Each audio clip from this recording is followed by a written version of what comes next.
Hi, everyone. I'm Debbie Schwartz, founder of Road to College and the Paying for College 101 Facebook group.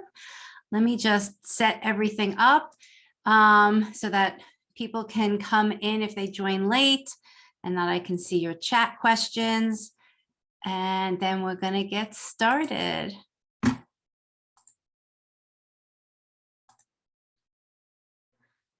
Okay, so tonight I am going to talk about merit scholarships, just the general process that colleges go through to determine and offer merit scholarships. And we're going to discuss new or updated data that is now available and how to use our College Insights tool to find the colleges where your student can get merit scholarships. So before I get started, actually, I'm going to stream this to Facebook if anybody there wants to watch. I love to always know who's here, who's joining us. So tell us where you live, what year your student is in high school, and kind of have you started this process? Where are you? Have you created a college list with your student? Have you done research? Are they filling out the Common App? Are you writing essays? I make no judgment anywhere along that spectrum. Just let us know what's going on so that we have an idea of where people are at, and kind of, and it's also fine to share what your concerns are. I'm going to turn on live the transcript so that let's see. Yep, you guys can see that. So let's see who's here.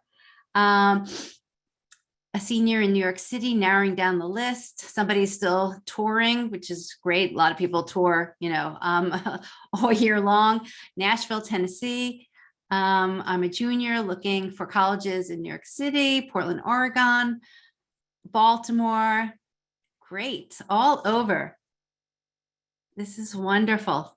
Downingtown, Pennsylvania, Lake Worth, Florida. Okay, the whole spectrum. Has anybody used College Insights before? Not that you have to have had to. I'm just kind of curious if there are people here who are already on it, and if they've noticed any of the new data. Yes, a few people had said yes. Okay.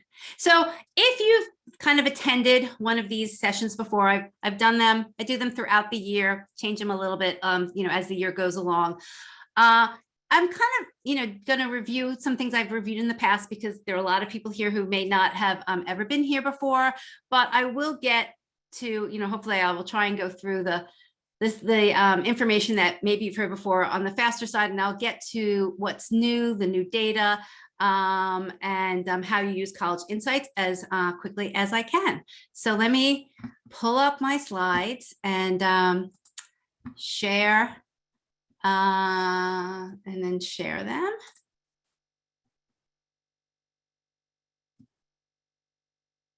Okay, gonna share my screen.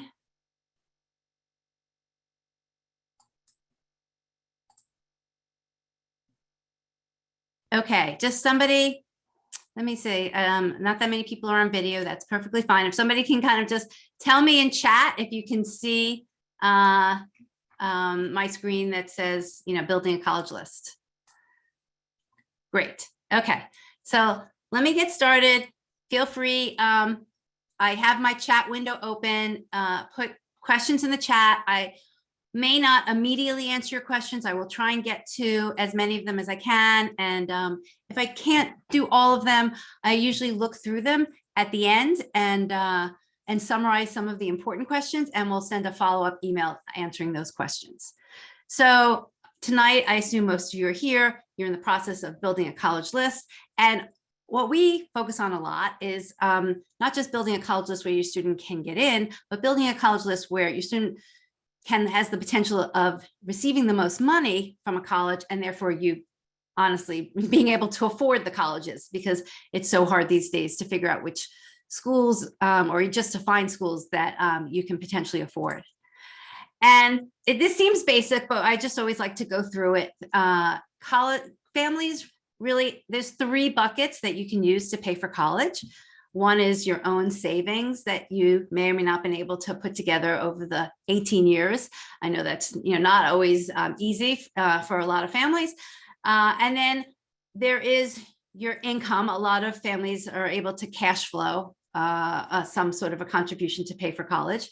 Then there is the bucket of what I call free money, which I'll return back to. And then of course is borrowed money. So if you don't have enough money from any sort of savings or a family contribution, plus free money, then you're left with a gap. And to cover that gap, families need to go look for what ways to borrow money. And the big sources are from the government or from private lenders.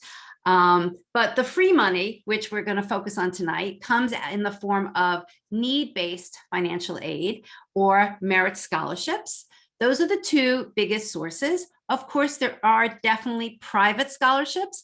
We don't focus that much on those. And it's not to say that you can't and you shouldn't, but we prefer that families go after money that the colleges can offer you, because that will be the biggest amount of money that you can find. And then once you've exhausted that, if your student has time and the energy, they can and should look for private scholarships. So I turned off, let's see, because I didn't know how many people were going to be here tonight. I might have shut off your ability to unmute yourself, but I just turned it back on because I see Denise, do you have a question? Do you want to share it in chat or do you want to unmute yourself and ask it? Oh, am I the only Denise? I think so. Well, there might be Okay. others, but you're the only one with a hands up. Okay. Oh, I didn't mean to have a hand up. I'm sorry. Oh, okay, no problem. I asked my question in the chat. I don't know if you saw it, but oh, I see there is another Denise. Sorry. Okay. I'll Well, go if there's another Denise that wants to unmute themselves and ask their question, please feel free to do so. Okay, I'll continue, but you can unmute yourself and interrupt me. Okay, so why is the college list so important? Because really the college list is the crux of, to some extent, what's going to make this process successful for you and your student. The college list is going to determine the final cost of the college that your student goes to, because you're going to select of the schools. This is the research that you're doing. Your student can only go to the schools that they apply to. Your student can only, and that's the second point, receive money from the schools that they apply to. So this college list is going to determine what the cost of the college is over the 4 years. Obviously, the college list is going to determine where your student can get accepted. And the third point is that how many colleges you have on your students list or how many colleges they have on their list. It's also going to determine how much work it's going to take to do all these applications. We do a lot of sessions with a company called Prompt that helps students and gives you a very good idea of how to write essays and what colleges are looking for in essays. And the one important thing that their platform helps with is to figure out how many essays your student's going to write. And depending on the type of school that your students are applying to and the number of schools, some students, might only have a few essays and other students might have upwards of 20 essays. And a lot of those essays start to tack on if they're applying to honors programs or supplemental essays. So depending on the schools, they start to add in, 2, once in a while, 3 supplemental essays, and that's where the workload starts to add up. So let's skip quickly over to what is merit aid or merit scholarships. In its simplest form, it is the college trying to attract certain type of student.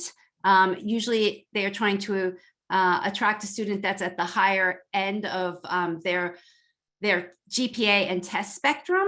And so they're using it, as a scholarship to discount the tuition to those, quote, higher end students for their school. What's good about, and there's nothing wrong with that. So I personally don't think there is. There is the sticker price of college, and depending on the schools that you apply to, your student could be offered a merit scholarship. And so that you're no longer paying the sticker price, you're paying a discounted price, or a net price. And too many of us, right, are in what we can call, there's so many different names for it, the donut hole, families in the middle, families in no man's land. We are families that don't make enough money to pay for the full price of college, but we make enough money that we're not going to be eligible for needs-based aid. So we're stuck in the middle, and it's a majority of the families who are stuck in that middle. And that the only way to lower the price of college is to look for those colleges where your student or that college wants your student, maybe more so than a different type of student, and they're willing to offer your student a discount or a merit scholarship to attract them to come to their school. What's good about merit scholarships is that they tend to be renewable for all 4 years. That's why it is so important to be looking for them now as part of the admissions or application process. There are many fewer merit scholarships available for transfer students. So you want to be aware of the colleges that can offer your student money now, because once your student is in that school, they're just less interested in offering your student money because they're using that money again to get the next class of students to enroll in their college. So it's really important to do your due diligence now. And then your student could potentially have that scholarship for 4 years. Usually the scholarships come with some sort of requirement. It tends to be a minimum GPA requirement. It's important to know that. Sometimes that information is available on the website now before they even apply, but where it's really important to understand these requirements is before your student accepts the merit scholarship.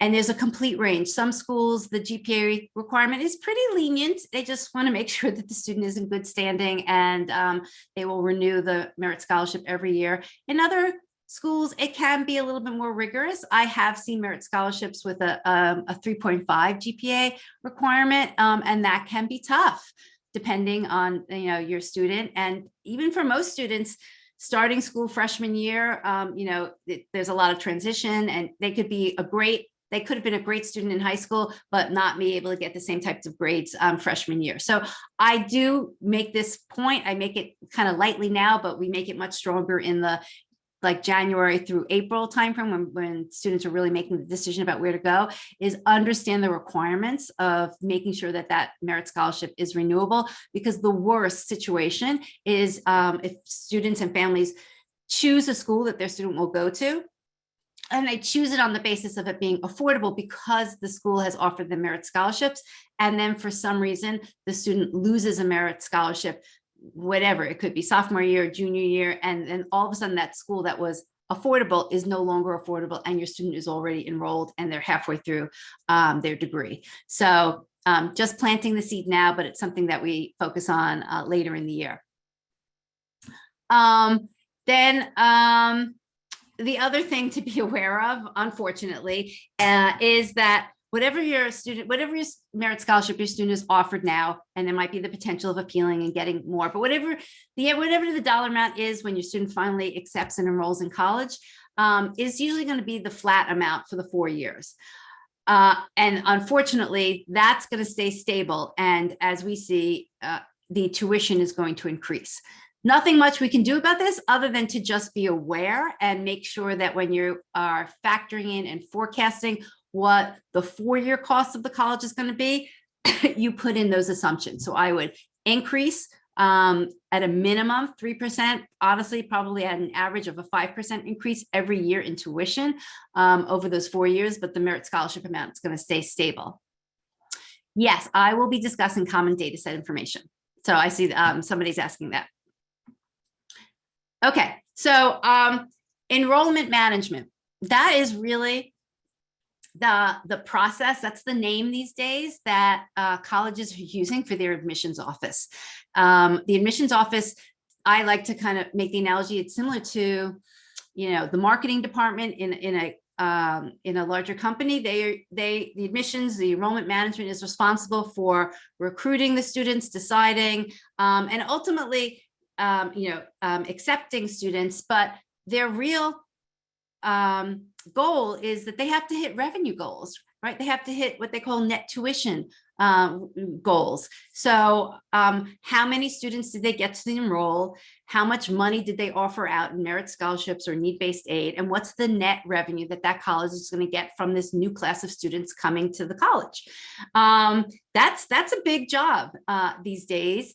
And in order to do that work, colleges employ several different types of consultants. There's a few big companies, and I mentioned them here. One is called Ruffalo Noel Levitz, and the other is EAB. And these companies are churning through a ton of data. They're creating models for various colleges and saying, you know, this student, a student with a certain GPA, and maybe if they're going to give us a test score, we're willing to offer them, you know, $12,000 in a merit scholarship. And we think that that will attract that type of a student here. So the numbers that you see, and I'm going to show you charts, they're not kind of pulled out of the air about how much money a school is willing to offer. They are based on a lot of strategic discussions and mathematical modeling that is going on behind the scenes.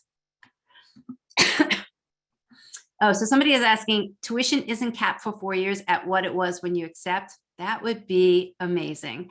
It is not. Tuition goes up every year. Some schools, and not every school, some schools have, I guess you could call a prepayment plan, where if you're in that lucky position that you can afford to pay all 4 years of tuition up front, they will let you pay 4 years of tuition at the freshman year's tuition rate. So that's the way you can cap the tuition, but you're obviously paying a big chunk of money up front. Other than that, every year tuition increases. So I wanted to give you an idea about the different types of fields or data that goes into these models and kind of what colleges are looking at. And the reason why I wanted to give you this kind of background view is, one, to recognize that to some extent where you and your student are in the process, a lot of you, are have students who are going to start senior year in college. There are some things that are in your control, and there are some things that are not in your control. And I say this so that you and your student can embrace the schools that are in your, the things that are in your control, and understand what's not in your control, but don't let it drive you crazy, because it is not something you're going to be able to control. And that's okay. And so some of those things are, right, you're just general student characteristics. If you have a daughter, then she's female. If you have a son, she's male. That's not going to change, right? There's some schools that want to attract more males. There's some schools that want to attract more females. So depending on, the school, these are the levers that you might want to look at. But you can't change that necessarily. But some schools are looking for different types of characteristics. Some schools, are looking for more first-gen students. They want to increase their diversity. I mentioned earlier, some schools are definitely looking for students with certain test scores, certain GPAs to, raise the college's rankings.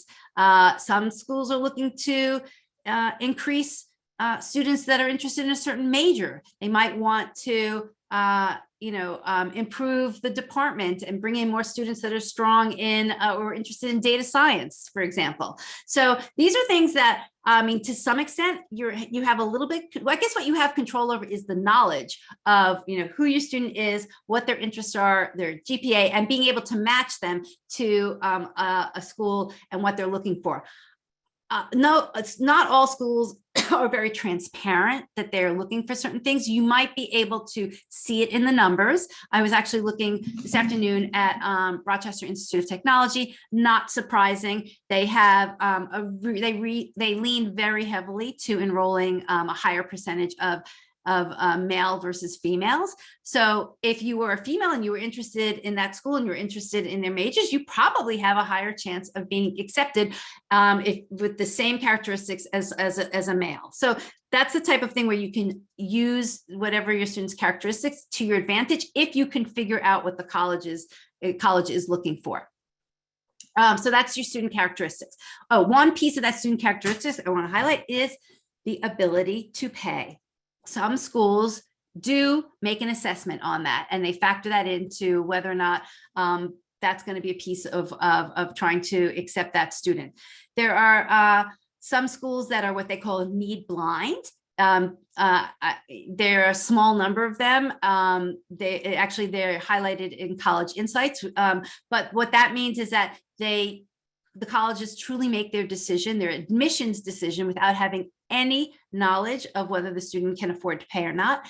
And then, but I would say that most of the schools have some sense of whether a student can pay. They might not have your financial information yet when they're making that decision, but the ways that they would know is obviously potentially the school district that your student is coming from, your zip code. They ask questions on the Common App about your profession, whether you went to college, whether you have a graduate degree. So they are making some assumptions using that information based on your ability to pay. And then, of course, if you do fill out financial aid information, then they have all of that information to use to make a determination about what your ability to pay is. So there's a lot there in terms of student characteristics. The next bucket is what I would call institutional goals. This is completely out of your control, right? But if you can figure it out, it's interesting to understand. A lot of schools are still, whether we like it or not, rankings play a big part. It plays a very large part or a piece of the bond rating for colleges, believe it or not, which obviously affects the rate at which they can borrow money and do a lot of projects. So there might be some goal in terms of, increasing in the rankings. There could be a diversity goal. There's definitely obviously going to be some sort of net revenue that the enrollment management or the admissions officers are trying to get. There's always making sure that, the better the graduation rate, again, that goes to rankings. That just goes to, how well the school can make sure that students get through and actually graduate in 4 years. We make a big emphasis that we look at the 4-year graduation rate. The government and a lot of the government websites, and even at a lot of other search websites, only show you the 6-year graduation rate. I know that the government wants to give some schools leeway, so that's why they have 6 years. I don't think most of the people here tonight, we don't really want to know about the 6 years because we're not paying the extra 2 years of college. We want to make sure our student gets in and gets out in 4 years. Because, and the one thing maybe I didn't emphasize, which I will now, is that merit scholarships generally are for 4 years. So if your student has to do a 5th year, if your student potentially has to do a 6th year, that is at full rate. So those are very expensive years of college. And the last thing I wanted to mention is you can, term it under environmental trends. And so these might be demographics. There is what they call a big demographic cliff in the number of 18-year-olds that is coming in the year 2026. They can trace it back to 18 years before this, that there was a drop in the birth rate. And quite honestly, colleges are a little concerned about that because they just know physically, right? There just aren't the same number of 18-year-olds that are going to be available in 2026 as there have been to date. So they're going to be fighting more for 18-year-olds that year and for a few years after that. That's something none of us can control. The political environment, not going to make a lot of comments on it, but who would have thought between last year and this year that how much politics would play into where your student may or may not want to go to college. So that is definitely going to affect certain colleges in certain states. How it affects, we have yet to see, but I am sure there will be some schools where applications will increase, some schools where applications will decrease. So something to keep in mind. This graph that I have here, and I don't know how well you can see it, is something called the discount rate. And so every year, an organization called NACUBO, I'm pronouncing it correctly, creates the tuition discounting study. And so they basically average across all colleges how much are on overall, how much are colleges discounting tuition. And as you can see, this started in 2012 and it started at 40, let's say 45%. that meant that on average, most colleges, there was the sticker price, and then there were a fair number of people at that college where the tuition was discounted and 45%. And that was the net tuition that those families were paying. And it has increased and increased and increased. A lot of this comes from competition. It comes from I bet you, and I don't have this graph here, if we graphed tuition rate versus the increase in tuition itself, that increase is rising faster than the discounted rate. So as of last year, most on average, colleges were discounting tuition about 55%. So that's, again, an average. So there are definitely families that are paying full price, and then there are families that are paying discounted price. And this discounted, the percentages of parents that or families that are paying a discounted rate versus a sticker price varies by college, because it's going to depend on the competitiveness of the college. It's basically, to some extent, a supply and demand situation, and some colleges don't have to discount because they have enough applications and enough interest, while other colleges kind of in the middle are discounting a little bit to maybe attract the better student that they would like at their school. And then kind of lower down, there are schools that are discounting heavily because they just need more enrollment, and they are willing and need to discount their price. So these are all characteristics that some of them, you have control at a lot of them you don't, but it's really worthwhile to understand them. Okay.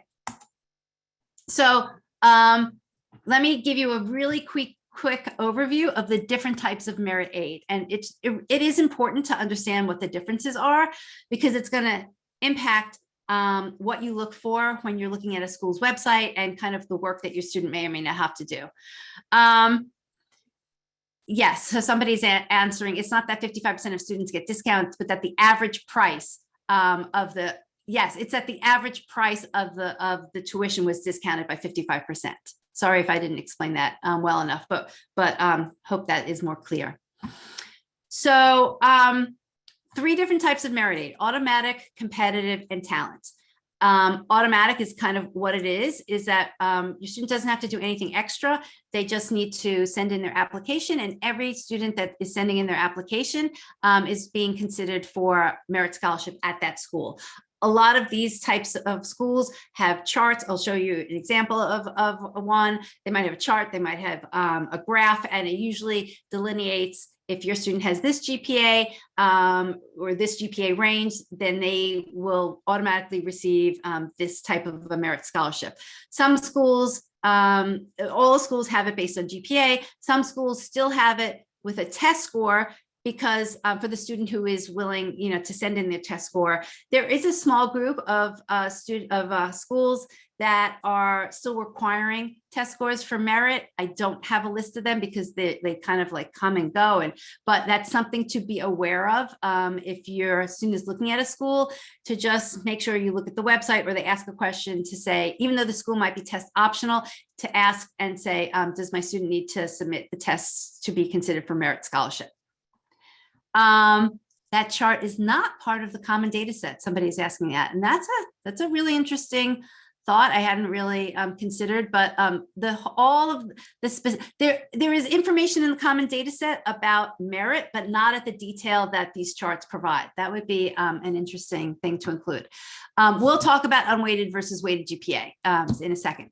Okay, next type of merit scholarship is competitive. Again, I think the name kind of implies it, but what it really means is that your student is probably going to have to send in an extra application, potentially maybe an extra essay that is just for the purpose of merit scholarships. A lot of times competitive merit scholarships have a different deadline, which is so important to understand or to keep track of. Your student could have the qualifications to earn that merit, but if they didn't fill out the form, they didn't send in the extra essay, it doesn't matter, and they missed the deadline, they're not going to be considered for those competitive scholarships. So really important to keep track of deadlines. And the last is talent-based. For students who have some sort of talent, could be, acting, music, dance, art, This does not include sports. These are all these other types of talents that I just mentioned. A lot of these talent-based merit aid do require a portfolio to be sent in, or an audition. And again, those usually have separate deadlines. So if the word of the night, besides merit, is deadlines, keep track of the deadlines, know them in advance, because it would be horrible to miss one. The colleges just aren't usually that lenient, and they're not going to accept something if it's past the deadline. Okay, so here's an example of automatic merit aid. I actually updated this the other day, and it's kind of interesting that we have information back from 2020. So you can really see the progression of what's been happening in this particular example, which is from Miami University. So down here in the bottom right is the original chart from 2020, before the pandemic. And you can see that a lot of schools at that point were not test optional. So they were requiring to get any sort of merit that a student had to have a ACT and SAT score in a certain range and a GPA. I happen to know that Miami University asks for the weighted GPA. And when I updated this, they actually had a new note on their website and said that they take the weighted GPA from the student's transcript if it is available, and if it is not available, they calculate it themselves, and they had a link to how they calculate it. So, so the question about weighted versus unweighted, it varies, and you have to kind of pay attention to the details. Obviously, here it was pretty quickly obvious that they're using weighted GPA because it, we can see a 4.3 plus, and they actually have it in the title, weighted high school GPA. Other schools will just say GPA. And it's likely that if they don't identify it, they're probably using unweighted, but this is where you're gonna, put together your lists of questions. And this is a perfect question for your student to ask. So if Miami University had this chart and it just said high school GPA and it didn't have an asterisk, or it didn't have a footnote of 1, and it didn't identify whether it was weighted or unweighted, and let's say, even if it said 4.3 plus, I would have my student ask the admissions rep just to confirm, is this a weighted GPA or an unweighted GPA? So no harm in asking those types of questions. Okay, sorry, just making sure people stay muted, unless you have a question. Okay, so bottom right-hand corner is 2020, Miami University. Merit scholarships. Then on top of that is the merit scholarships for 2021. Yes, the pandemic was, had started. You can see here that they took away the SAT or the ACT scores, and they had their top GPA range at 3.95. You can see the year before in 2020, it was 3.5. So they obviously did some different analysis and decided that they were going to increase their GPA, maybe because they didn't have test scores to use. You can also see that the dollar ranges have also changed from at least from 2020 to 2021. Now let's go to fall of 2022.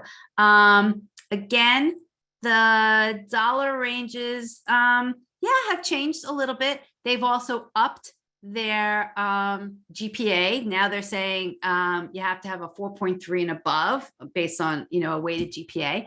And it looks like between last year and this year, they didn't make any changes. But these are the types of charts that you want to be looking for. I love these types of schools. They're very transparent about, what they're going to give and what you need to get. And if there are people on here who have a high school sophomore, high school junior, this is the type of research to do now, because, if your student is close to maybe the higher end on several schools that they're looking at, they have the time, right, to still impact their GPA. So if you knew that your student needs to get, in this case to a 4.3, and they're a sophomore, well, isn't that good information to have? And you know what you're shooting for. And you can and your student can decide, whether or not they want to, whatever, go make sure that they get a better grade in a certain, this is where, the work in high school does pay off in terms of money for college. Okay, competitive merit aid. Here's two examples. One is from USC, University of Southern California, and the other is from Boston University. So what's really important to know on the first one at USC is the deadlines. This year, USC put in a new deadline. They are accepting an early action application. They hadn't in the past. They only had regular decision, and their regular decision was January 1st. But now they are having an early action, which is November 1st. And they still have their regular decision, which is January 1st. But if you notice on the deadlines, if you apply early action, which would be November 1st, you can also apply for merit scholarship. So you will be considered for merit scholarships. I think there's some extra forms you need to fill out, but early action, you can still be considered for merit scholarship. If you decide not to apply early action and your student's gonna apply for the January 1st regular decision deadline, that's fine. But if they want merit scholarships, the merit scholarship deadline is December 1st. So that's the case where if they chose not to apply early, there's actually an in-between deadline that they still need to know about, because they can't just think, oh, I didn't apply early, I'll just wait for regular decision and then I'll apply for merit scholarships then. No, you have to apply a month early to be considered for merit scholarships at USC, even though the actual admissions deadline for regular decision isn't until January 1st. Again, that's why it's so important to understand these deadlines. The other example, Boston University, kind of similar. Their deadline for their merit scholarship application is December 1st. That's not their regular decision deadline. It's probably also January 1st. And they give a little bit of a hint about the type of students that they accept. They're saying that test scores are not required, but to give you an idea of the caliber of the students that they normally choose for a merit scholarship, that the students who do apply with test scores tend to have above a 1500 or a 33 on an ACT. So it's just giving you a hint about the type of student who gets this type of competitive merit scholarship, hence the name competitive, because they're not looking at everybody to offer this money to all the students who apply. Okay, so yes, let me look at some of the questions. In general, do the top 30 schools offer merit aid? They do not. What somebody, not that all 30 do not, but the top schools don't offer merit aid. They offer very generous financial need-based aid.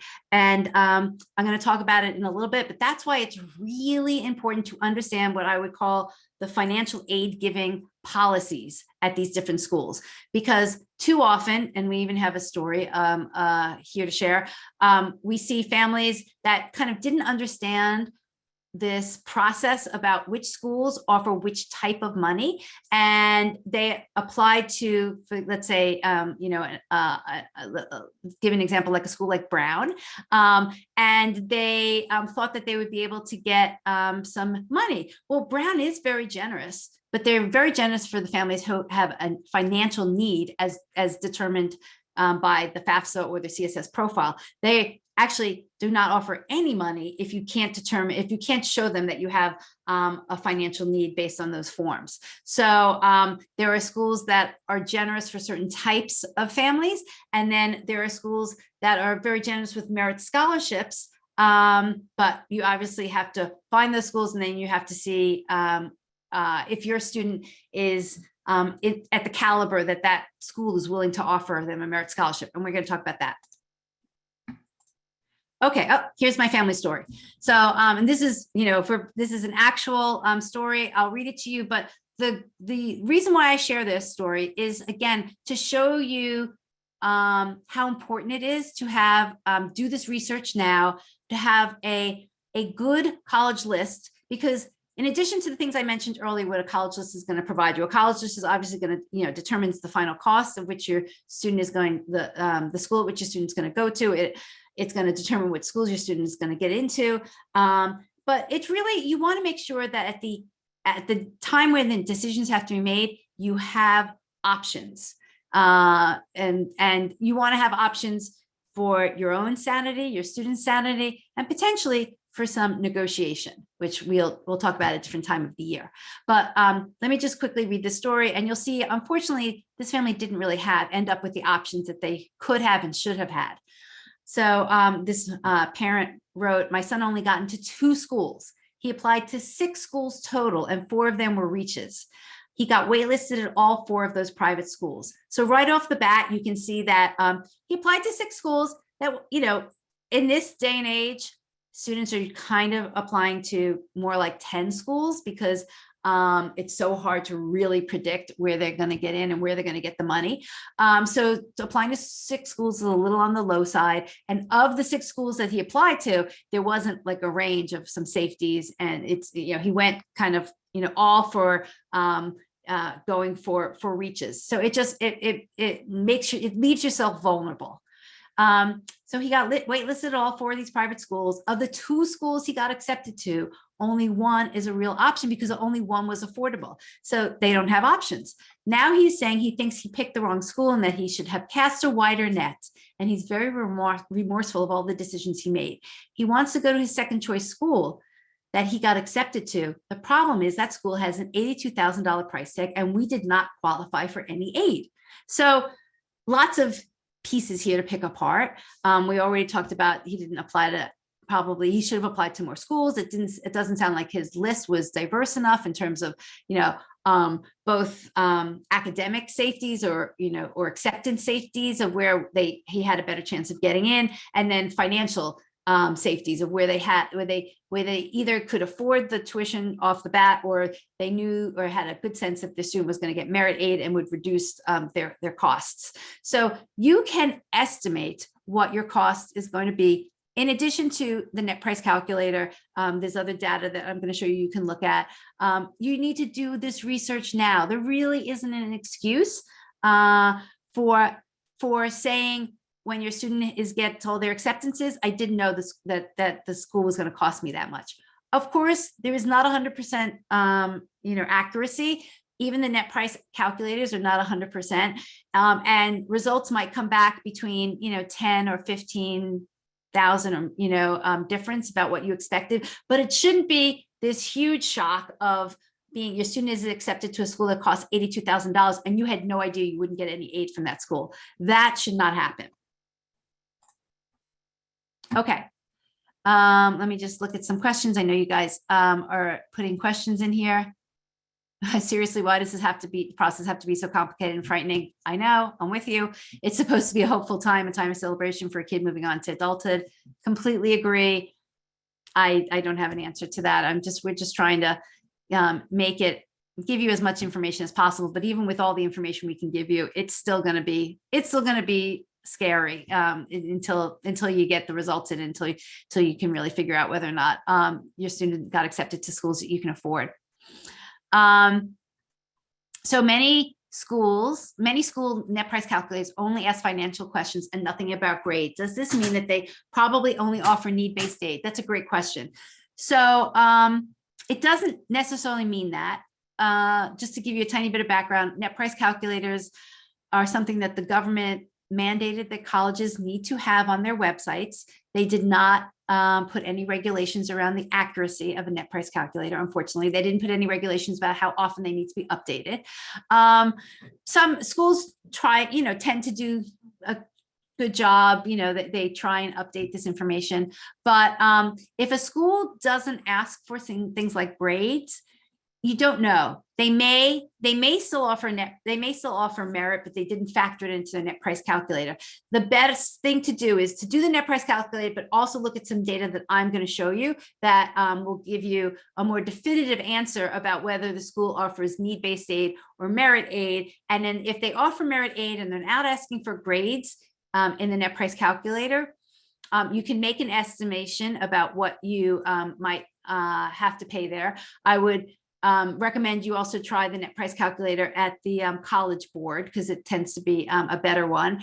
And then the final recommendation is, and this is something that if you followed and you read or you listen to Ron Lieber, he recommends that families try, we don't know what the outcome would be to go to that school and say, can you give me a merit pre-read? You know, like, can you, here's my financial information. Your net price calculator isn't giving me enough about whether or not I'll get merit. I know your school offers merit. Can you give me a better idea of what I might get? We don't know that the outcome of that will be, but it's worth, we're trying to arm people to give them, to try and do that. Okay, let me keep going because time is going fast. Here are my tips before I get into the actual data that all families should really incorporate as they're building a college list. So important to know what your EFC is, what your expected family contribution is. Again, go to, pretty simple, you can go to the College Board and use their calculator, expected family contribution calculator. And what this number is, this is close to the number that will be generated by your FAFSA if you fill out a FAFSA. And even if you don't plan on filling out a FAFSA, you might still want to just do your EFC just to make sure that you shouldn't fill out a FAFSA, or you don't need to. And so the EFC is what the government expects your family can pay for college. Not saying that you agree with it. Most people do not agree with it, but you need to know that number because that's the number that the colleges are going to use in determining whether or not you have financial need. So once you know your EFC, and I'm going to make up for this example that a family has an EFC of 30,000. That's so the government is saying from your savings, from your income, you can afford to pay $30,000 towards your school students' college each year. The EFC is an each year number, an annual number, but my school costs $60,000. So 60,000 versus, which is the cost of attendance, tuition and room and board and fees. So $60,000 minus the 30,000, which is that family's expected family contribution, what they can afford to pay, leaves a gap of 30,000. So that family has a financial need of 30,000. So at some schools will give that family money towards that financial need, and that money will come in the form of need-based aid. Other schools will say, even though you have the financial need, we just don't have enough money to give you need-based aid. This is the information you need to know in advance to search for colleges. So, and where at one school, you might have a financial need, and at another school, you might not. So let's continue with the example. The family has a EFC of 30,000.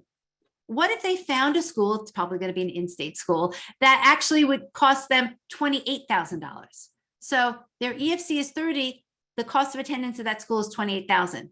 There is no need, right? They actually can contribute more than what the school is going to cost them. So in that case, that school is not going to ever give that family money because their EFC is above the cost of attendance.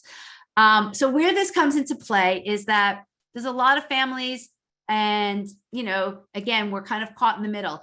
In the abstract, you probably, you know, it looks like you make a good salary. It looks like, but you live in a high cost of living area. I know, I get it. I live outside of Philadelphia. A lot of friends who live in Manhattan, live in the suburbs of New York, you know, or California. These are just high cost of living areas. So you might make a good salary, but you know, might not still be able to pay, you know, the tuition or the cost of attendance at a school. So, but because of your salary and your income, which is the big driver of calculating EFC, it may come out, again, I'm just using an example where your EFC is 80,000. If your EFC is 80,000, your EFC is above majority of the schools, you know, total cost of attendance. So you will, even if your student applied to a school that that offers need-based aid, that school would say you don't have any need because your EFC is above what our total cost of attendance is. So if your EFC comes out to 80,000 and above, in most cases, you're going to have to pay full price at all schools unless you can find the schools that are going to offer your student merit scholarships.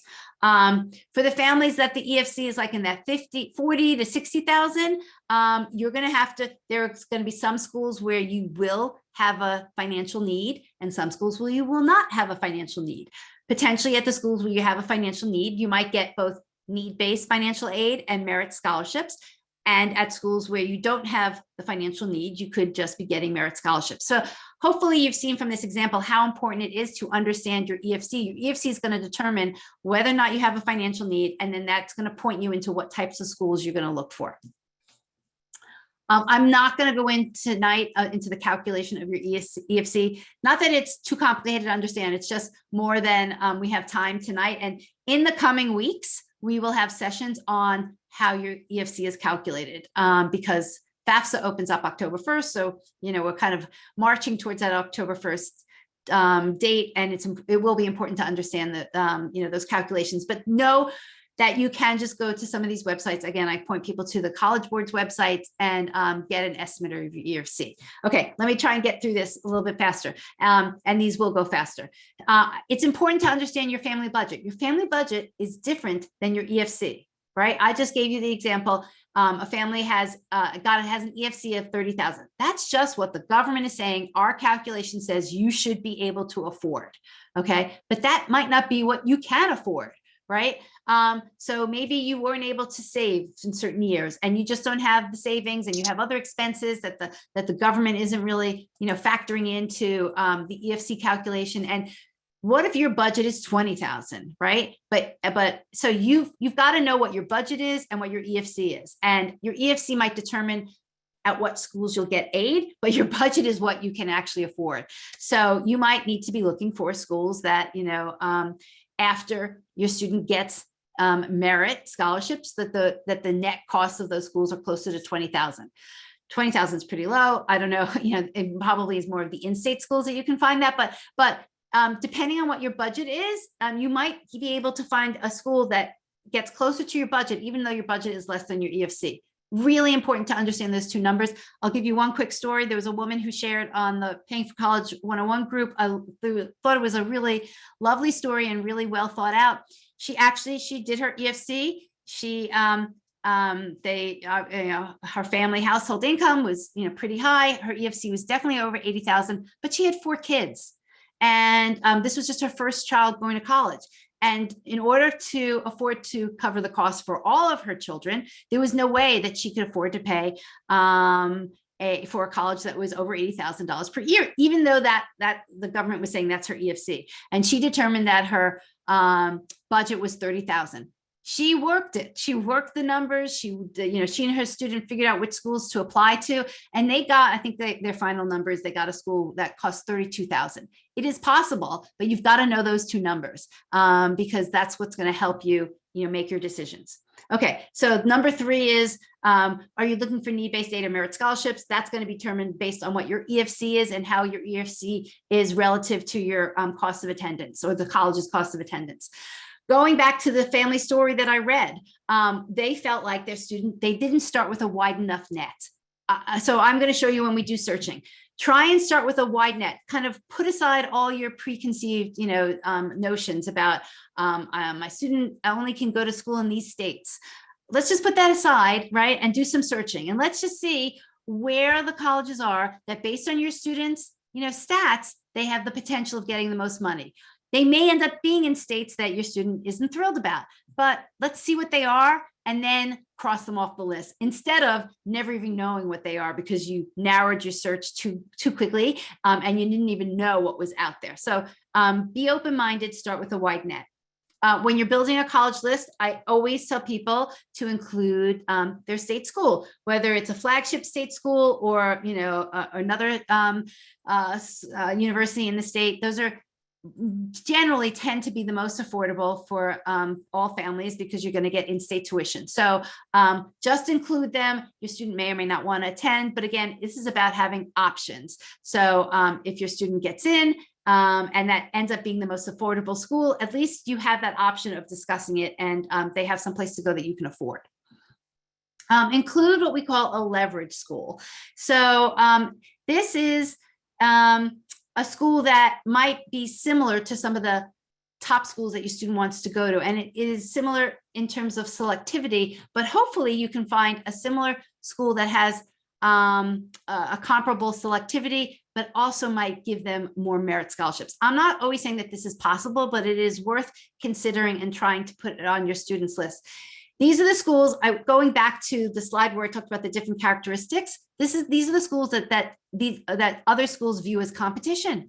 Going to college admissions is a business. So schools kind of know that that there's other schools that are similar to them. Maybe it's in a different state, but that attract a similar type of student, that attract a similar type of family that can pay that type of tuition. So one way of finding those similar schools is by just Googling the name of the school and the word peer institution. A lot of schools actually tell you on their website. They'll say, we are in a group of colleges. These are our peers. These are our peer institutions that we look at that we think are similar. And if they think that they're similar, then they're in competition with those schools. They're in competition to attract the same student. Okay. So if potentially your student is able to find a peer institution school that they are willing to apply to, and they get into both the school that they're most interested to and then a peer institution school. And we don't know how this always works out until the decision times, and that peer school gave the student more money. Well, you've got leverage, and now you can go, hence the name leverage school. You can go to the other school and use that for negotiations purposes. I think it's worth doing this research and then making a decision whether to put it on the college list. But it's definitely a strategy a lot of savvy people use so that they have that school that they can use for appeals. That's usually in the March timeframe. Okay, last thing is, we talked about, this goes back to the story about the family with options.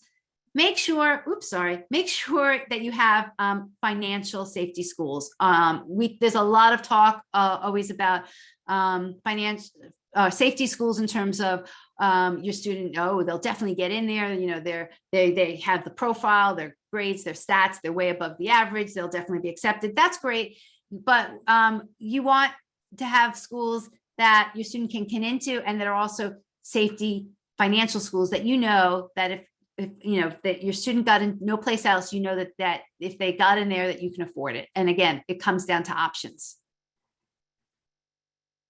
Okay, so I'm going to skip this right now and then let's talk about the data, and then I'm going to show you college insights. So we have 3 different types of data in College Insights. The bulk of what we have comes from what we call the common data set, which somebody asked about earlier.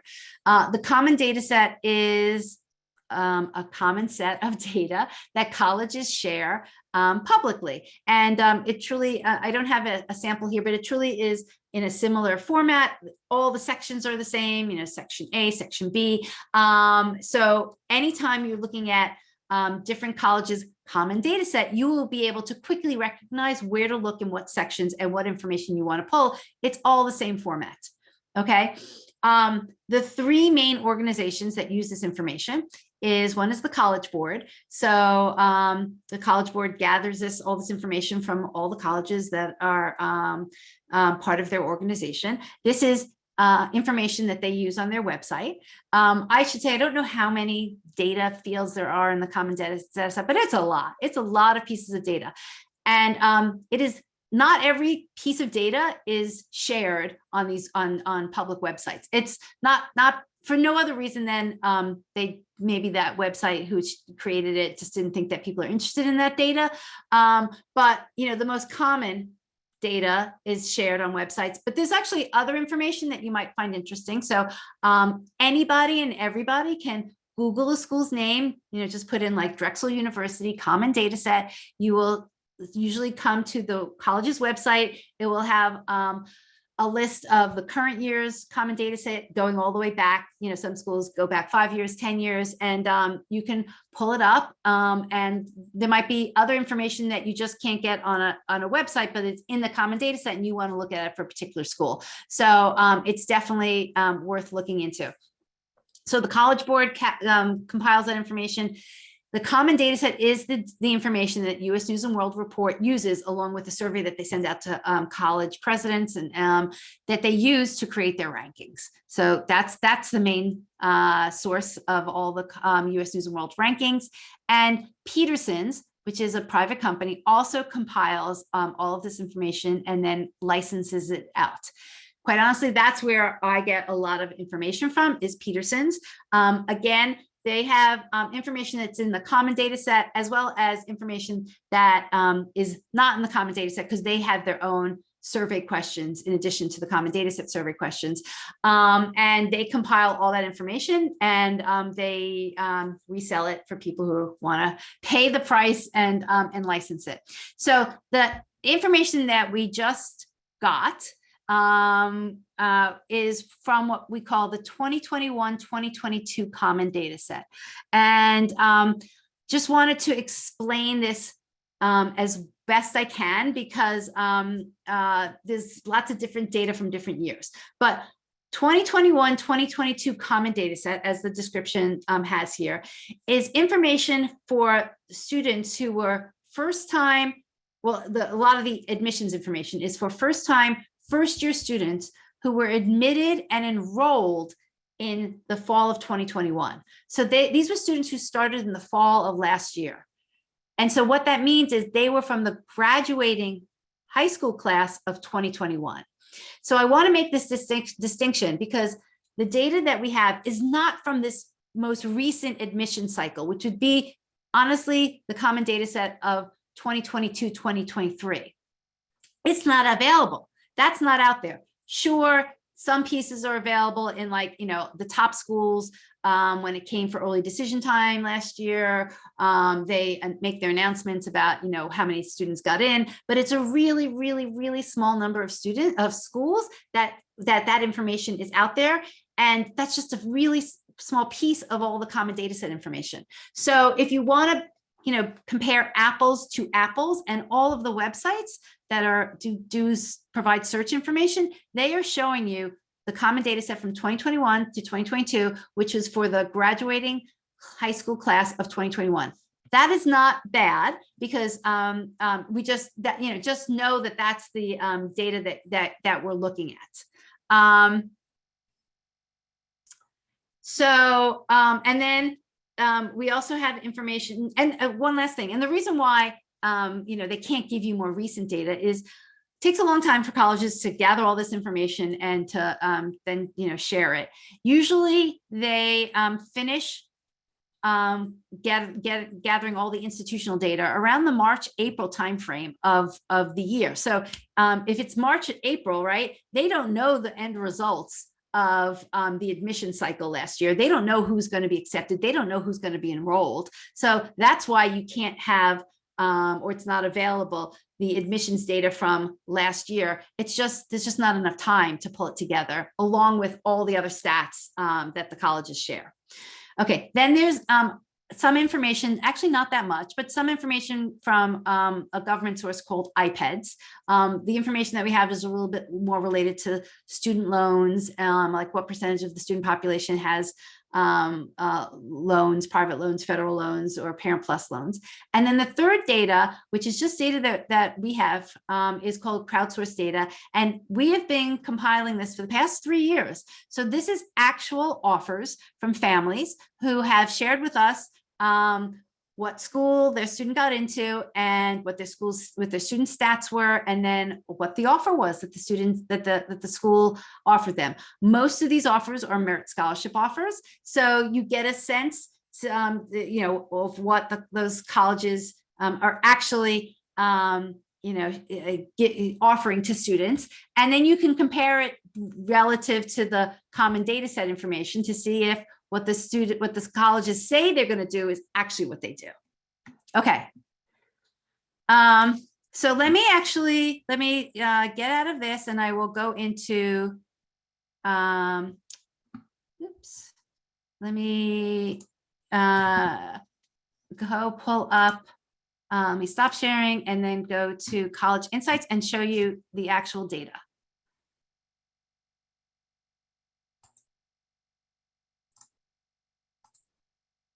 Okay. If somebody just in chat, just tell me whether or not you can see, if I'm on the right screen, if you can see where it says College Insights. Okay, great. So I'm going to walk through College Insights. I'll show you the data, show you how you use it, and then how you can build some lists. I already obviously have a login. If you've never used College Insights before, you can come here to, let's see, I'll put it in chat. collegeinsights.roadtocollege.com.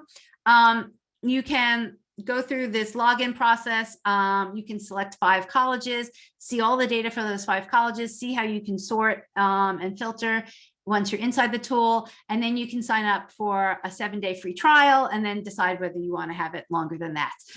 So you can get a taste of the information that we have and how you could use it and if it would be worthwhile for you.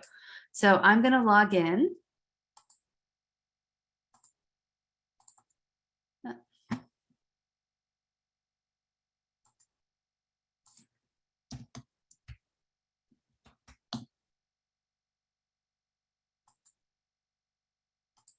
Okay. Oh, you guys can't see anything? Okay. Sorry, I don't. Try switching your view. Oh, is that for me or okay? Looks like most people can see. Okay. Yeah, we can see. Yeah, Okay. I can see what you're doing. Okay, thanks. Okay, so if you come into College Insights, first off, if you go through the onboarding, you will create your 5 colleges will be what we call your first trial college list. So that will be in the section on the top here. And as you search more and you create more lists, you can name the lists. And if you want to go back to a particular list, you'll go to this top section here. And let's see, I have different lists. Favorites, Ethan's is me working with other people. Ethan's list, colleges to consider, schools in New England with merit scholarship. You can create as many lists as you want. You can name them whatever you want. But this is where you would come back to and find those lists. The second section is if you have particular school that you're interested in. A lot of times somebody asked me about like an individual school. I'll just go here and I'll type in the school. You can select. I have to take this off. You can select as many schools as you want. Oh, just type it in and a school will come up. Well, if I type the right letters. And you can select as many colleges you hear, and then you can look at those colleges. But I'm going to move to the section, which is about preferences. Okay. And we don't have a lot of like different ways to filter because again, our philosophy was we want you to start wide. We don't want you to miss a school because your student said, I'm only interested in schools that I don't know, that are in Manhattan. I know that's popular. Manhattan's an expensive city, but we don't want people to be that narrow-minded yet. We want you to start with a wider net. So the most important filters that we allow people to filter by is major, location, school size, and then test scores and GPA. So honestly, if I was going to be like starting with the widest net, I wouldn't even select major because so many colleges have the major your student is looking for. Sure, you at some point you're going to want to layer on, do they have the major and is it a strong department? I get that, but let's just start wide. I'm going to not make any preconceived notions about location of where my student might want to go to college. I'm not even going to consider the size. Okay, maybe I won't say that. Maybe I'll increase and say, okay, that my student doesn't want to go to school that's smaller than 2,000. Okay, I get that. But I'm going to look for the schools where my student is in what we call the top 75th percentile, because that's the area of the academic range where colleges want to attract that better student and they're willing to give the most money. Okay, yeah, I will get to weighted and unweighted GPA when I go through the data. So let's just pick an SAT score of 1,200 to 1,300. And you can choose to look at what schools have that score in the average range in their 50th percentile, or which schools have that score in their 75th percentile or above. And then we're going to sort the results, and we're going to look at which of the schools in these search results offer merit, to how many students do they offer merit. And now I can start to narrow down and say, okay, this is, if my student, let's say, had a 1200 SAT, and these schools, this would put them in the 75th percentile of that school, and these schools have merit. Now I will start to dig in. Now I will see where these schools are located. Now let me look at making sure that they have the major. Let me look at all the programs. But at least I've seen the wide net of which of the schools have the potential to give my student money. Okay, so let me run this search.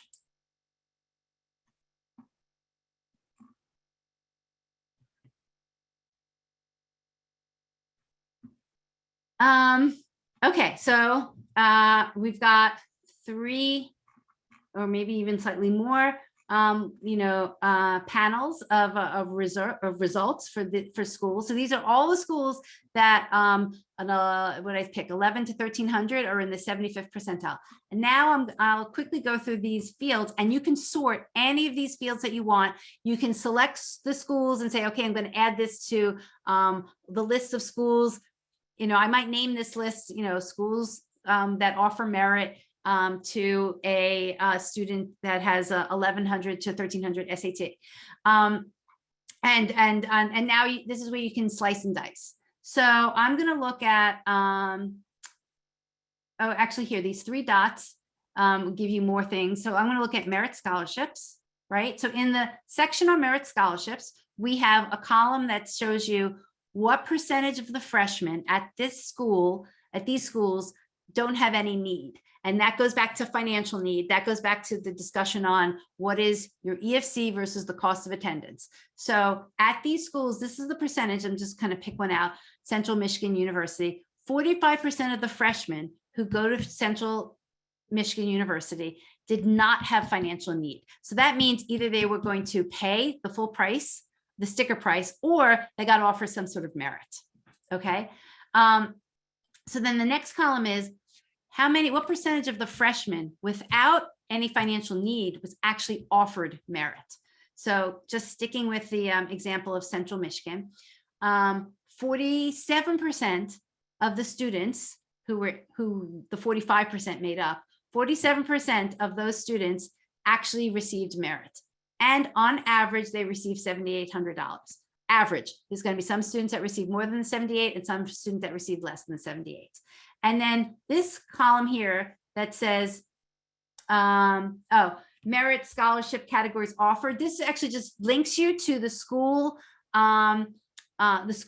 website page that gives you more detail about the merit scholarships at that school. And then this other column here actually gives you the link to if that school is offering a full tuition or full ride scholarship, and then what the details of that is. But let me look at compare offers. So we were looking at Central Michigan University. Here, I'm going to take this out so maybe we can see more. Central Michigan University. And so 45% of the students did not have need. 47% of the students actually, 47% of the students who didn't have need received merit. Their average was a 7,800. And now I'm going to see, did we actually have anybody who shared specific offers? So last year, we had 8 students who shared with us what they actually got from University of Michigan. And, actually you can see it does kind of range around, they said the average was 78. Here, somebody got it on 8,200, somebody got 57, somebody got 12,000. So it varied. And probably if we looked more carefully at what the students' test scores or GPA were, that would probably give us a hint as to why they got certain dollar amounts. It doesn't play as much into maybe your decision making, but you might want to look at, we have information from the past 2 years as well as to how generous Central Michigan was. It looks like they might have been a little bit more generous in the previous year. Somebody here said they got 15,000, but 3 years ago got similar dollar amounts. So that's kind of, I'm not sure I would make a final decision based on the crowdsourced information we have, but it's interesting to look at. Where that information really is much more helpful is in the, again, March, April, May timeframe of when your student gets their offer and everybody else shares in, and you can see if the offer that they got for this coming year was competitive to what other students received. So, okay, so I have this search results of these are the colleges where that 1100 to 1200 is in the 75th percentile. What now I'm going to do is I can sort any of these columns. I generally like to sort the average, merit award column, and then we'll see which schools offer the most. So for, again, this student with the 1100 to 1300 SAT, Susquehanna looks like it's a very generous school. They're giving, $36,000. Whitworth is giving $30,000. Augustina is giving $29,000. Of course, now you have to look at what the actual cost is at that school. So let's just go with Susquehanna. They're giving $36,000. If I scroll over, the price, the private COA of Susquehanna is 55. So if my student, gets a merit scholarship, which on average is 36,000, then it looks like potentially, that school could actually cost 20,000. So that's, a big difference. But you only know this by doing the research ahead of time. And now, if you wanted to make sure you had a financial safety on your list, maybe your student might put Susquehanna down. Of course, you would search it and research it a little bit more, but now you have a starting point at which you have a group of colleges that your student has a very high potential of getting into, and they have a high potential of receiving money from that school. So that's one way of using College Insights. Another way might be that forget about where they might get merit from. I want to also look at what the cost is of all these schools. So here we just sorted the out-of-state cost of attendance, which for a private school is going to be their cost. And now I can look at, what the total costs of going to these schools are. This is where I might kind of say, well, forget about my EFC. I only have a certain budget. And so I want to make sure if my student doesn't get any merit, I could still afford the college. So if my budget was, 30,000, I might be looking more seriously at this column to make sure that my student applied to at least one or two schools where if they didn't get any merit, I know I could still afford it. Or I might want to say, I'm hoping that they get a merit money of 15,000. So let's look at schools where the cost of attendance is 45,000, and then I'll go find out if those schools also offer the merit. Okay, so that's one way of using it. The other way, let's go to admission stats, or even actually deadlines. So here I can sort by which of these schools have early decision, have early action, have early decision to deadline. And because one thing I didn't really mention that well, but in part of like your strategy is, if your student absolutely has a school that they want to try and get into, and there's an advantage from an early decision standpoint, and you can afford that school because you've ran the net price calculator, then go ahead and have your student apply early decision. But make sure you take all those steps. Make sure you figured out if you can afford it. Because if they get in, unless you can truly prove that you can't afford it, your student's going there and you're going to have to cover the bill. But if there isn't an early decision school, or even if there is an early decision school, your student might also be applying early action. My recommendation is figure out all these deadlines. Your students should apply early to as many schools as they can. Colleges want to get through this process as well. They don't want to be they want to admit students as early as possible. They want the students to accept their decisions as early as possible. They want to get this over with. So the earlier you can do it, it's a little bit to your advantage. The pool of applications that admissions officers look at is on the smaller side. It's not small, but it's on the small side compared to regular decision. Quite honestly, admissions officers aren't burnt out. There's just a human factor here. And there's a question about whether or not you might get more money, the same money, less money, whether you apply early or not. Let me just say, if you're applying early decision and the school offers merit, if a school offers need-based aid and you run the net price calculator and your student applies early decision, they're going to get the same money early decision as they would if they applied regular decision, because that school usually stands by their net price calculator. Most of those schools don't offer merit, and they are going to give you whatever financial need you need.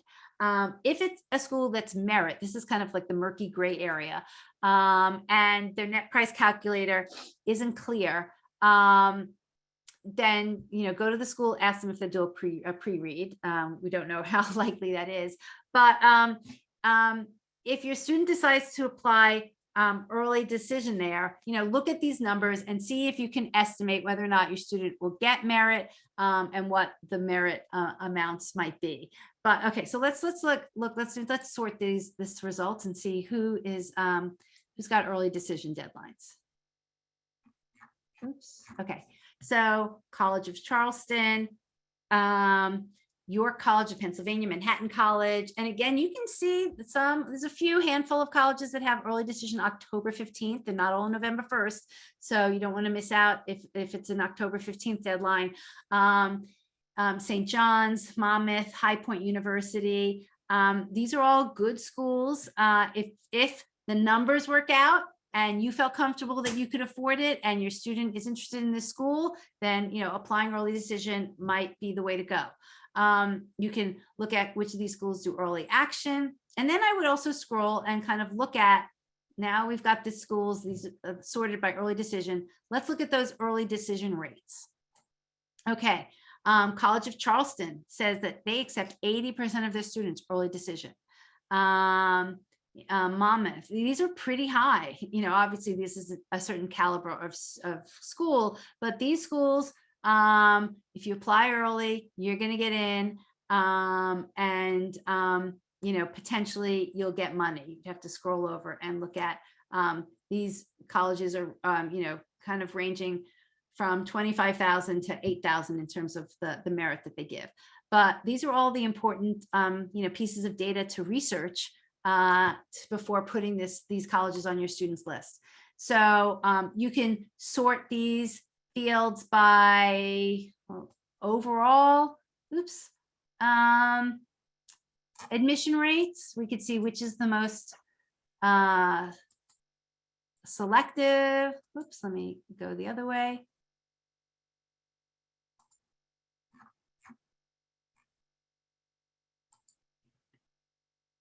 Okay, so what the research results I have here are determined by the caliber of the SAT scores that we put in, but overall some of these schools are in the 30 to 60% admission rate. Another thing you could do, let me go back, and then I'm going to look at your questions. So so let me just say one thing. This tool it does rely heavily on ACT and SAT scores. And the reason for that is, and so your student may have taken the test, but may decide not to use their scores. That's okay. Or even if they didn't take the test, you can use their GPA and convert it to what a potential ACT or SAT score would be. And one of the websites that I recommend, and I'll put it in the follow-up email that you can use, is it's actually Prep Scholar has a chart that says if your student had this GPA, then they probably would have a corresponding ACT or SAT in this range, and you can use that just for searching purposes. But the reality is that that SAT, ACT scores that schools supply, most schools share that information. GPA, for whatever reason, and maybe in the coming years, because GPA has become so important, schools will be more careful about how they share it. But a lot of schools don't always share their GPA information. That's one thing. A lot of schools, and I know that there are questions about weighted versus unweighted, don't tell you whether they're sharing a weighted or an unweighted GPA. They also don't necessarily share how they're calculating the GPA. So these GPA numbers are all over the board, and we don't really always know what we're looking at and how we're comparing, and if we're comparing apples to apples. So so if I were to use something to search, I tend to go to a test score even knowing all of the caveats around testing these days, the fact that your student may choose not to even send in their score, but maybe just use it for searching purposes. Again, your student might not have a test score, but that you convert their GPA to like a range of what their test score might be. The data on test scores for searching purposes is just much stronger than the data for GPA, and it is available at many more schools than GPA searching. We recently did, a quick and dirty survey of admissions counselors in a Facebook group that we're a member of, and asked them what GPA do they use and where do they get the GPA? And the answers were just kind of like, I was a little surprised. Again, this wasn't like a scientific survey, but 45% of and we had probably about 150 people who responded. 45% of the people who responded, admissions officers, said that they just take the GPA off of whatever the transcript is that the school provides. So if your school, calculates a weighted GPA, then that's what that school is using. If another school is calculating an unweighted GPA, then that's what that school is using. So it was just like all over the board. There was no standardization about how GPAs are calculated and what the schools were using when they were making their comparisons. So the only other thing I will say about GPAs are, again, this is a question to ask the admissions officer. What GPA do you use? Where do you get the GPA for each student? And if you're recalculating the GPA, how are you recalculating it? Okay, so let me do one other search. Here's just like an interesting search. I'm going to actually not put any filters in. We're going to take out all the filters, and we'll just, oops. Okay, we'll actually show the list. We'll show all the schools in the database, and we're just going to sort them by merit. And I'm going to get to some of the questions. Okay, so I made no filters. Let's go over to merit scholarships, and let's sort by the average amount.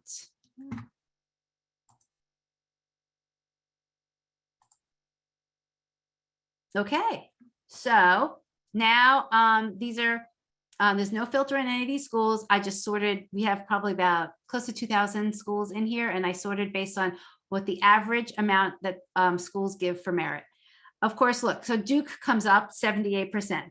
But it's only to 2% of students. So that 2% of lucky students somehow got a lot of merit money from Duke, but obviously that's majority of students aren't going to get that. Webb Institute gives 100% of students $52,000. So you can start to see here, some of these schools are very generous, but to a smaller number of students. So Washington and Lee on average gives $43,000.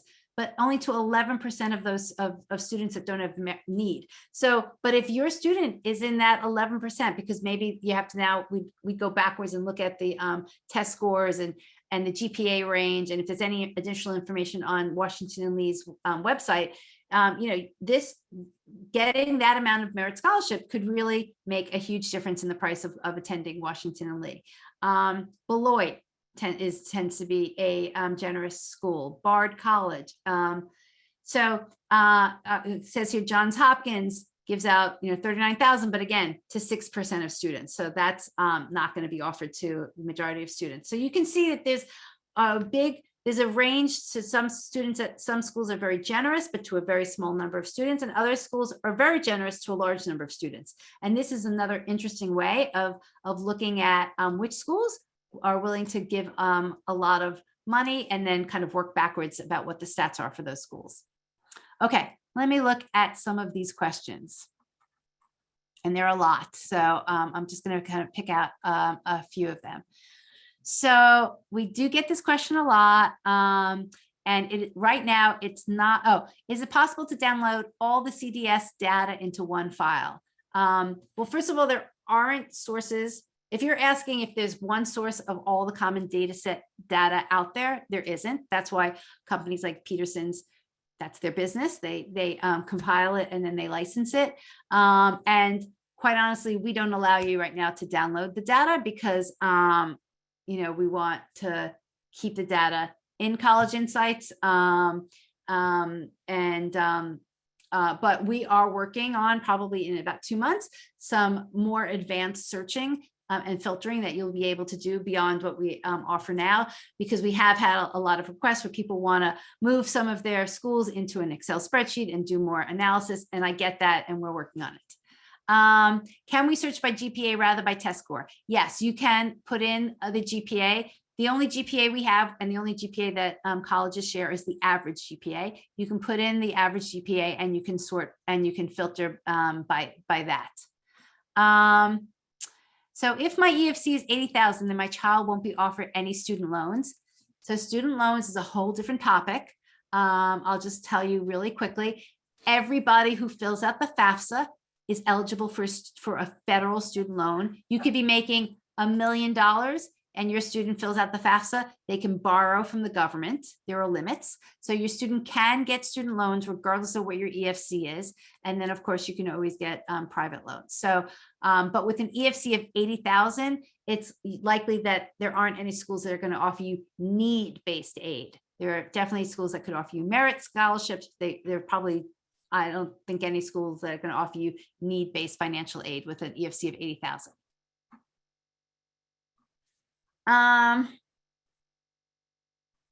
Yes, merit schools get pretty thin when you ramp up selectivity. Absolutely. It's the whole college admissions world is about, to some extent, is about supply and demand. And again, so colleges that are very selective have a high demand. They have tens of thousands of applications coming in.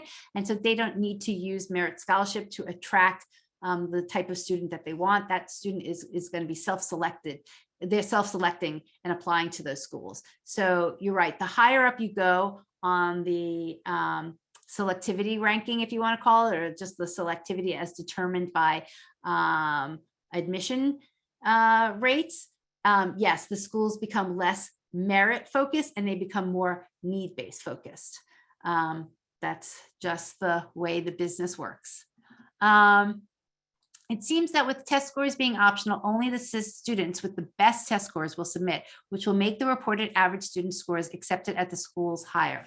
Yes, that is happening. We've seen it happening over the past 2 years. You're absolutely right. With the whole test optional craze, students that only really feel very good about their test scores, or they think their test scores are strong, are submitting those test scores to the schools. So we are seeing that the range of both the average and the 75th percentile of students' tests of what the school reports is increasing. So, but that doesn't mean that they won't accept your student with a test score that is slightly lower. It just means that the majority of the students who are sending in their test scores are on the higher side. So what I would do is search based on a range that is whatever your student's test score is. Again, let's make it up that your student has a 1200. I would search for schools where the 1200 is in the 75th percentile. And then I would also search a little higher and say, show me the schools where 1300 is in the 75th percentile, because your student is probably still a very good candidate for that school, but because the SAT range has crept up, you need to be looking at slightly higher ranges as well as the exact range at which your students' test scores are in. So I would, look at both where your student fits exactly in and where your student is, where the test score is a little higher than your student, because they still will have a good chance of getting in there. Is aid per year or for 4 years? Great question. The aid shown here is for each year. It is not a cumulative of 4 years. This aid is, again, back to what I said at the beginning, merit scholarship is offered for all 4 years, but the numbers shown here is per year.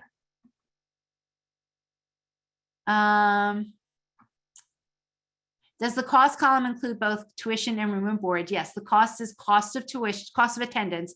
Cost of attendance includes tuition, room and board, and identified expenses that the colleges list on their website, like travel. There's an assumption for travel and books and maybe potentially healthcare. Okay, so why is there that some say that they give more than 100% merit aid? So let me say this one caveat about a lot of, not, but some of the data here. All this data is self-reported. So the colleges fill out these forms, they send it to, you know, whether it's a company like Peterson's, whether they send it to the College Board, whether they send it US News and World Report, it is all self-reported. It doesn't come like automatically, you know, from certain reports. In some colleges, there's an office called institutional records, and somebody is actually, you know, calling up different departments and getting their information and manually inputting it or collecting it and calculating it. So because of that, there are mistakes. I've absolutely come across where colleges have, let's hopefully say that they were not purposeful mistakes, but they were just mistakes that somebody entered in the wrong number, or they calculated the wrong, they included the wrong set of students. And because of that, some of the numbers look strange. So there will be some numbers that say 130% of students received merit. That is wrong.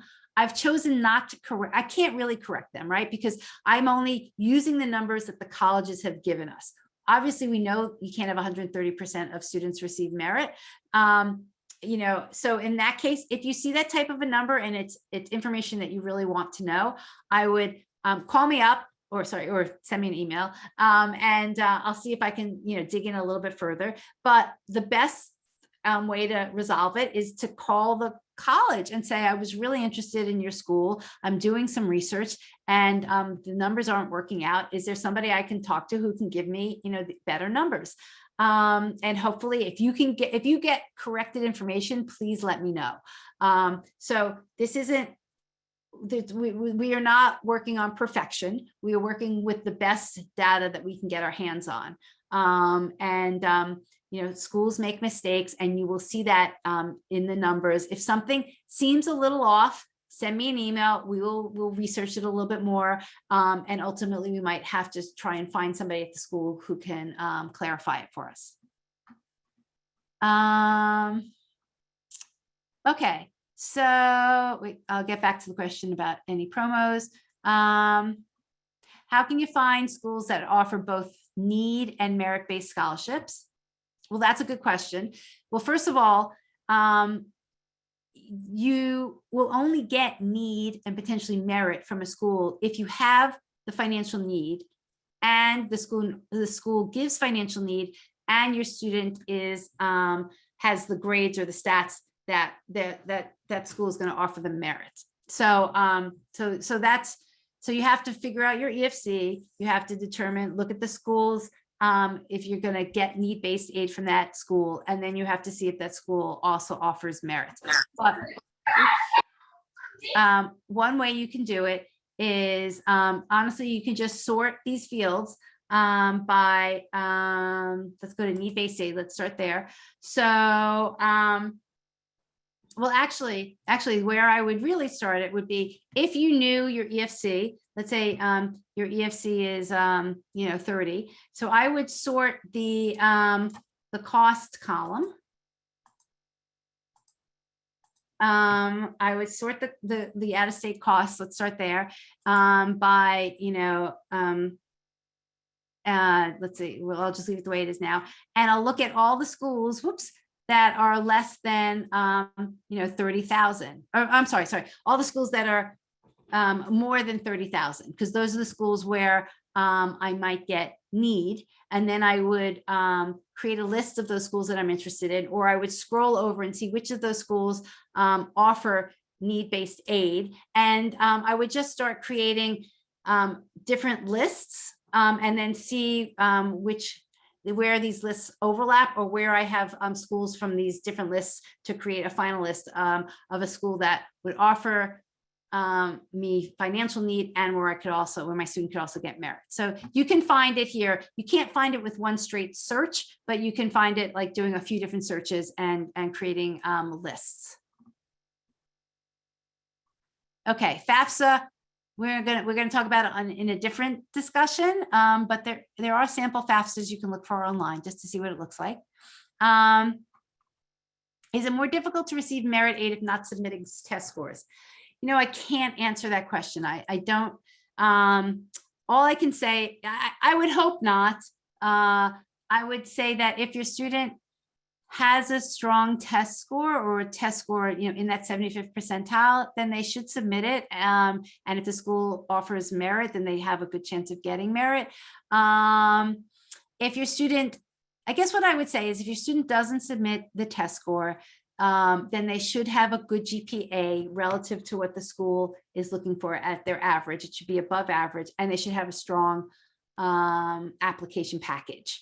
That the package is strong enough so that the admissions office doesn't need to have their test scores to make them look like a better applicant. So yes, students can definitely receive merit without submitting test scores. In fact, if you go look at some of the crowdsourced offers, and you know, I'll just let's see, pull. Oops, no, compare. I don't know here. I guess we looked at, well, we'll go back to Central Michigan. You'll see that there are some students that put in test scores. I mean, this student, this first one only gave their GPA. So this student who had a GPA of 3.8 didn't give their test scores, and these students got merit. So students who don't submit the test scores are still getting merit.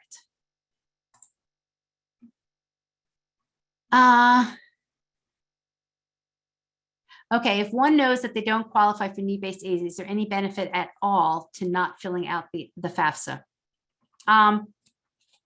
If you're not going to get need-based aid, then quite honestly, the only benefit, which is still a strong benefit for filling out FAFSA, is so that your student can take out federal loans. So, and potentially you might want to take out a Parent Plus loan, but that's going to be a decision down the line. You know, if you aren't going to qualify for need-based aid, you don't have to fill out FAFSA as part of the admissions process. You can actually, you know, if FAFSA is not going to play any factor into the school deciding whether they're going to give you money, then, you know, fine. I would say don't fill it out. It's not difficult to fill out, but you don't have to fill it out. But if you have to borrow, if your student has to borrow any money, then they should fill out the FAFSA at some point. They could fill it out in the spring so that they can borrow the federal loans. That's going to be your biggest benefit for the families who don't get financial need. Your biggest benefit of filling out FAFSA is so that your student can get federal loans.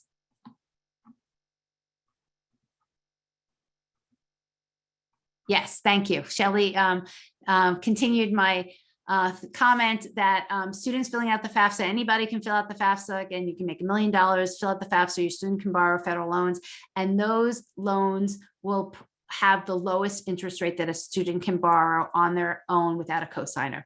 That is the biggest benefit of FAFSA. I wish there was bigger, it's still a worthwhile benefit. So Kayla is saying, I know everybody's afraid not to fill out the FAFSA for fear of losing out on some money, but I have heard of a few people who just didn't fill it out and got handed money by schools applied to. So Kayla, I think what you're saying is that schools do offer money, even if you haven't filled out FAFSA, but the money that they're giving out is merit money. A school isn't going to give you any need-based money if you don't fill out the FAFSA. They actually legally need the FAFSA to offer you need-based aid.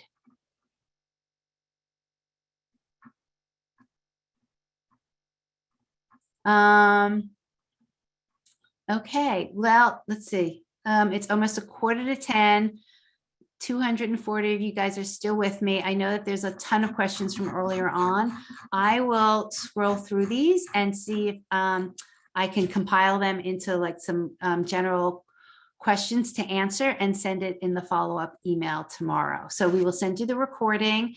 Oh, there was a question about, College Insights, you can use it for 7 days free. It costs $24.99 a month after that. And we do have a special kind of going on, and that is if you, and it will be in the email that comes out tomorrow. We have some other membership levels in addition to College Insights. So College Insights is our tool that a lot of people use. In addition, we have 2 different membership levels where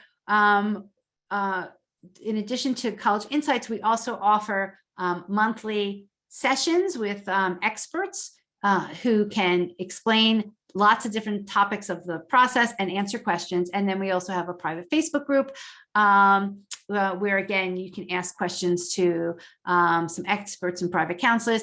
And the last thing is that at these different membership levels, you can get discounts in other services that we offer. So we do offer like a FAFSA review. If you're nervous and you want somebody to look over what you're filling out your FAFSA, we offer a Common App review where a private counselor will look over a student's Common App, look over their description of their activities, their essay, kind of making sure and giving recommendations, if everything is cohesive or kind of how the Common App is coming off. We offer something called a college list review. So if you want to create your list in College Insights, but you're not sure whether you're doing it right, or if you feel like you might be missing it and you want a second set of eyes, that's a service that we can provide too. So all these other extra services at the different membership levels, you get an additional discount. So anyhow, and the offer that we have is for the price of just joining College Insights and just using the tool, you can also be enrolled into our next level up, which is called Plus, and you would get an access to a library of recordings, which we have done over the past 2 years. You would get invited into a private Facebook group, and you would get a 20% discount on any other services. So all of that detail will be in an email that gets sent out. But I truly, if you don't join College Insights, that's fine with me. I hope that just the information tonight is helpful to you in understanding how to research colleges. You can take all the information that I shared, never use College Insights, and you will still be better off because you will know at least, about EFCs, you'll know about need-based aid, about merit scholarships. You can Google almost any college's common data set and look at all of the data. What you can't do is do what I guess I would call like a backward reverse or a reverse lookup. I can't say, show me all the schools out there that, have this criteria from the common data set, because there is no place where you can sort all the common data set information at once. So that's the advantage of College Insights, plus the advantage of adding in the crowdsourced information, which is helpful to see what offers students actually got versus what colleges said they were going to do. So thank you guys for showing up tonight. Thank you for hanging around for so long. And feel free to send me any questions to my email, debbie@roadtocollege.com. We are continuing to make improvements on College Insights. So if you join just in the fall, that we're going to have more ways that you can create lists and save them and share them. We are always open to suggestions and recommendations of how we can improve. We know we can improve. We have a whole list of things that we want to improve on. So I love hearing people's feedback, and hopefully, over the next few months, we will continue to make a better and better product to make it easier for everybody here, so that they don't have to go through the angst of, digging through all this data just to find a school that this student can get into and that you can afford. That's our ultimate goal. Okay, everybody, I'm going to sign off tonight. Hope this was helpful. Love to see you. Thank you for coming, and we will see you again soon. Okay. Oops. Here I go. Good night. Enjoy the rest of the summer. We're at the end. Bye. Enjoy. Thank you. Bye.